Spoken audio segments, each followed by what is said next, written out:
Hi hello నమస్తే welcome to మనం TV. మాజీ ఎమ్మెల్యే వల్లభనేని వంశీ మీదైతే పలు కేసులు నమోదయ్యాయి. ఒకవైపు చూసుకుంటే కిడ్నాప్ కేసు, మరోవైపు ఎస్సీ ఎస్టీ లాంటి కీలకమైన కేసులు కూడా నమోదయ్యాయి. అసలు అతన్ని అరెస్ట్ చేశారా? ఇటువంటి కేసులు ఆయన మీద ఎందుకు ఉన్నాయి అనేది తెలుసుకోవడానికి ప్రయత్నం చేద్దాం. ఇప్పుడు మనతో ఉన్నారు సీనియర్ జర్నలిస్ట్ లలిత్ కుమార్ గారు. నమస్తే సార్. నమస్తే రమ్య. సార్, మాజీ ఎమ్మెల్యే వల్లభనేని వంశీ మీద కిడ్నాప్ కేసు, ఎస్సీ ఎస్టీ లాంటి కీలకమైన కేసులు కూడా నమోదయ్యాయి. ఎందుకు? ఈయన ఎవరిని కిడ్నాప్ చేశాడు? అంటే వల్లభనేని వంశీ గతంలో టీడీపీలో ఉండేవాడు. తదనంతరం టీడీపీతో విభేదించి జగన్మోహన్ రెడ్డికి దగ్గర అయ్యేసి గన్నవరం నియోజకవర్గంలో ఉంటాడు ఈయన. ఓకే. పట్టించి గన్నవరం నియోజకవర్గంలో ఈ జగన్మోహన్ రెడ్డిని ఎప్పుడైతే కలిసి చేశాడో గత ప్రభుత్వం అధికారంలోకి వచ్చిన తర్వాత గన్నవరం నియోజకవర్గంలో టీడీపీ కార్యకర్తలను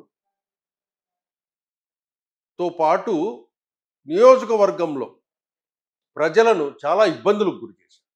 ఓకే. ఎలాంటివంటే గత 5 ఏళ్లలో ఆ గన్నవరానికి ఈయనే సీఎం లాగా ప్రవర్తించారు. అంటే సెటిల్మెంట్లు, భూ కబ్జాలు, ఈ జనసేన టీడీపీ కార్యకర్తలు వాళ్ళ మీద ఎస్సీ ఎస్టీ అట్రాసిటీ కేసులు, జైల్లోకి పంపించడం, అసలు ఎవరు ఉండకూడదనే విధంగా ఆయన వ్యవహరించారు. ఇట్లా చేసుకుంటూ వచ్చారు, బాగానే ఉంది. వీళ్ళు గన్నవరంలో టీడీపీ కార్యాలయం మీద దాడి చేసి వాహనాలను తగలబెట్టి విధ్వంసం సృష్టించారు. ఆ కేసులో ఇప్పుడు ఈయన రౌడీజం చేశారంటారు. రౌడీజము, గుండాయిజము అంటే ఒక రకంగా విధ్వంసం. అంటే అప్పట్లో మనం మేము టీవీల్లో చూసినప్పుడు ఆ వాహనాల దగ్ధం కానీ సుమారు 100 నుంచి 200 మంది మెన్ను పార్టీ ఆఫీస్ మీద పడి ఫర్నిచర్ ధ్వంసం చేసి అక్కడున్న వాహనాలను నిప్పు పెట్టి చాలా విధ్వంసం చేశారు. అప్పుడు రాష్ట్రంలోనే సంచలనమైన అటాక్గా అది గుర్తింపు పొందింది. దీంతో ఈరోజు ఏం చేశారంటే ఆ కేసుకు సంబంధించి ఇతన్ని అరెస్ట్ చేశారు. ఈరోజు హైదరాబాద్లో రాయదుర్గంలో ఒక అపార్ట్మెంట్లో ఉంటే అరెస్ట్ చేశారు. ప్రస్తుతం ఇతను ఈ కేసులో 88 మంది కేసు ఉంటే దాంట్లో 71గా ఉన్నాడు. ఇతను ఓకే. 71గా ఉన్నాడు. ఇతను టీడీపీ కార్యాలయంలో కంప్యూటర్ ఆపరేటర్ సత్యవర్ధన్ అనేసి గతంలో కంప్లైంట్ చేశాడు. ఓకే. ఈ సత్యవర్ధన్ ఏం చేశారు, ఆ కేసు వెనక్కి తీసుకునేటట్లు ఒక అఫిడవిట్ని వేసి కిడ్నాప్ చేసి బెదిరించి ఆ కంప్లైంట్ వెనక్కి తీసుకునే విధంగా చేశారు. ఆ కేసులో వల్లభనేని వంశీ మీద 141/1, 308, 351(3) రెడ్ విత్ 3/5 కేసులు ఫైల్ చేశారు. దీంతో అట్రాసిటీ కేసులు ఇవన్నీ కూడా ఇచ్చేశారు. వల్లభనేని ఇంటికి కూడా నోటీసులు కూడా అంటించేశారు. విజయవాడ తీసుకొచ్చారు. ఇప్పుడు అక్కడ ఏం జరుగుతుందంటే ఇక్కడ వల్లభనేని వంశీ ఎప్పుడైతే అరెస్ట్ అయ్యాడో వైసీపీ నాయకులు కూడా స్పందించడం లేదు. ఎందుకంటే వైసీపీ నాయకులు స్పందిస్తే గన్నవరంలో ప్రజల్లో వ్యతిరేకత వస్తుంది.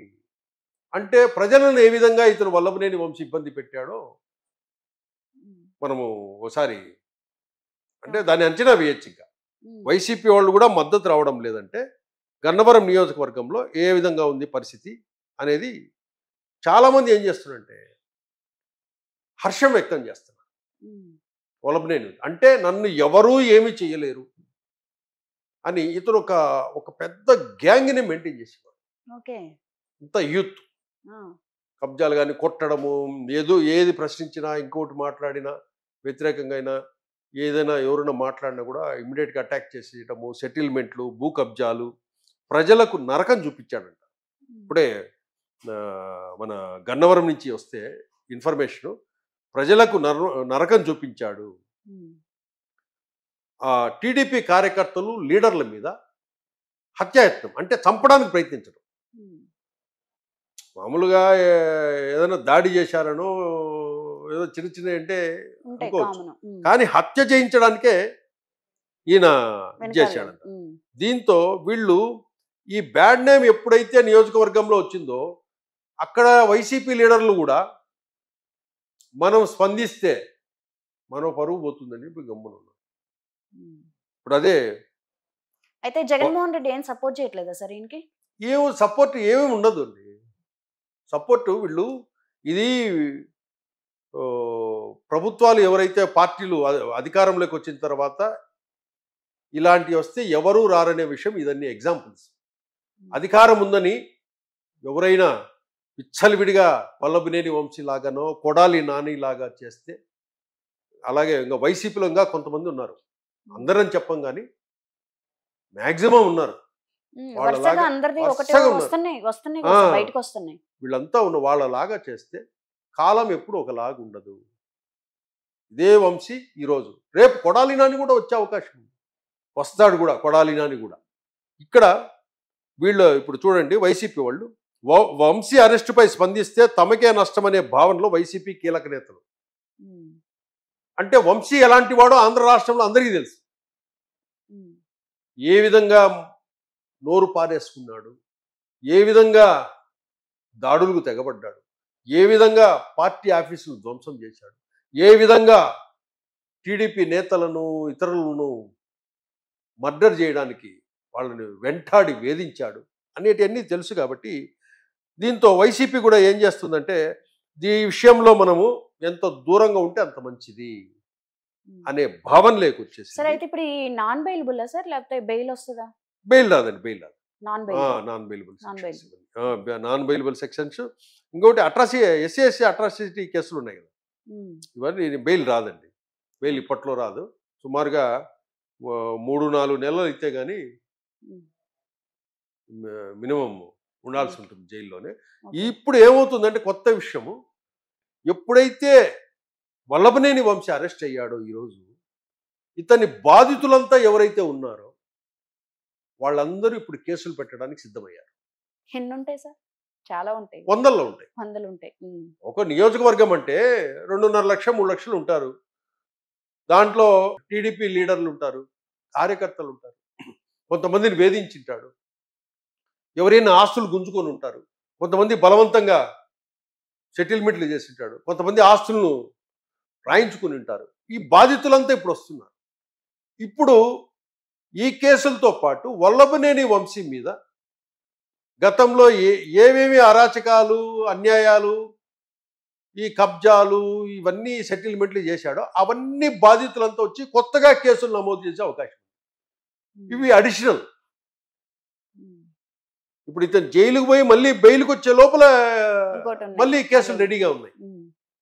ఎవరైనా రాజకీయ నాయకులు ఇలాగా ఉంటే, అంటే గతంలో వైసీపీ నాయకుల్లాగా ప్రవర్తిస్తే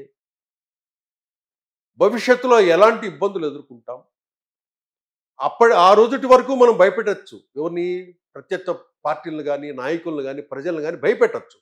కానీ ప్రజలు ఎప్పుడైతే తిరగబడతారో ఇలాంటి పరిస్థితులు ఎదుర్కొంటాం. భవిష్యత్తులో జైళ్ళలో నుంచి బయటికి రాని పరిస్థితి ఎదుర్కొంటాం. రమ్య అయితే ఈయన సరెండర్ అయ్యారా సార్, లేకపోతే ఎస్కేపింగ్? లేదండి, హైదరాబాద్లో ఉన్నాడు. హైదరాబాద్లో ఉండి ఇక్కడ కూడా ఆయన ఒక డ్రామా క్రియేట్ చేశాడు. ఏం చేశాడంటే, పోలీసులు వచ్చేసి మీరు నోటీస్ ఇచ్చి మిమ్మల్ని మేము అదుపులో తీసుకుంటున్నామంటే, ఓకేనండి అలాగేనండి నేను బట్టలు వేసుకొస్తానని చెప్పేసి బెడ్రూమ్లోకి వెళ్ళి డోర్ లాక్ చేసుకొని వాళ్ళకి సంబంధించిన మీడియాతో ఫోన్ చేసి ఆ జర్నలిస్టులను, వైసీపీ లీడర్లకు అందరికీ ఫోన్. జగన్మోహన్ రెడ్డికి చేశారో చేయలేదో కానీ ఏమన్నా వాళ్ళ జగన్మోహన్ రెడ్డికి సెల్ వాడను అంటారు కదా ఆయన, మోస్ట్లీ అతనికి చేసి ఉండకపోవచ్చు. లీడర్లకు మాత్రం చేశాడంట, వాళ్ళకి సంబంధించిన మీడియాకి కూడా చేశారంట. ఆ మీడియా రిపోర్టర్లు వచ్చిన తర్వాత అంటే చాలా సమయం అతను రూమ్లోనే ఉన్నాడు ఫోన్లు చేసుకుంటూ. దీంట్లో కూడా పోలీసులు ఆగ్రహం కూడా వ్యక్తం చేశారు. పోలీసులు అంటే తమాషా అనుకుంటున్నావా? నువ్వు డ్రెస్ వేసుకుంటానని చెప్పి గంటల తరబడి వెళ్ళి బయటికి రాకుండా అని చెప్పి పోలీసులు కూడా ఒక కేసు పెట్టేదానికి సిద్ధంగా ఉన్నారంట. అంటే సహకరించలేదు. ఒక రకంగా అది ఒకవేళ నువ్వు ఆ బెడ్రూమ్లోకి వెళ్ళావు కాబట్టి ఈ ఫోన్లు చేసుకున్నావు. ఒకవేళ బెడ్రూమ్లో బాల్కనీ ఉండింటే పారిపోయేవాడు కదా. అంటే అక్కడ పోలీసులు సహకరించలే మీరు. అది పోలీసులు కూడా ఒక కేసు పెడదామని వాళ్ళు కూడా ఆలోచిస్తున్నారు. ఓకే. కాబట్టి రాజకీయ నాయకులకు మీరు ఎలా వ్యవహరిస్తే బాగుంటుంది, ఎలా వ్యవహరించకూడదో వీళ్ళని చూసి, ఈ అరెస్టులను చూసి పొలిటికల్ లీడర్స్ కూడా మారాలి. సో ఇవన్నీ రుజువైతే అతనికి ఎన్నేళ్ళు జైలు శిక్ష పడే అవకాశం ఉందంటారు? ఇవన్నీ రుజువు, ఇవన్నీ ప్రాసెస్ అంతా జరిగితే మినిమం 7 to 10 years ఉంటుంది. ఓకే. 7 to 10 years ఈ సెక్షన్స్ ఇంకా అడిషనల్ గా రావాలి కదా. ఎస్. ఇంకా చాలా ఉన్నాయి. అంటే నియోజకవర్గంలో ఆస్తులు కోల్పోయిన వాళ్ళు, ఇంకోటి ఇతరత్ర ఎన్నో ఉంటాయి కేసులు. అంటే వల్లభనేని వంశీది గత 5 సంవత్సరాలే అని కాదు. అయితే ఈ కేసులన్నీ కామన్ మ్యాన్ కే వర్తిస్తాయేమో సార్? వీళ్ళకి వర్తిస్తాయా? అంటే ఎస్కేప్ అవ్వరా? ఎస్కేప్ అయ్యే అవకాశాలు ఉండవు. ఏ రోజుటికైనా ఎంత ప్రయత్నించినా కూడా ఏదో ఒక రోజు వీళ్ళు శిక్ష అనుభవించాల్సిందే. ఈరోజు మొన్నటి వరకు జగన్మోహన్ రెడ్డి పోలేదు కోర్టుకి, రోజు వెళ్ళాల్సిన పరిస్థితి వస్తుంది. వెళ్ళాల్సిందే, జరిగినంత కాలం జరుగుతుంది ఏదైనా. ఏదో ఒక రోజు మనం పనిష్మెంట్ అనేది మనం అనుభవించక తప్పదు. Okay. Thank you sir. Thank you.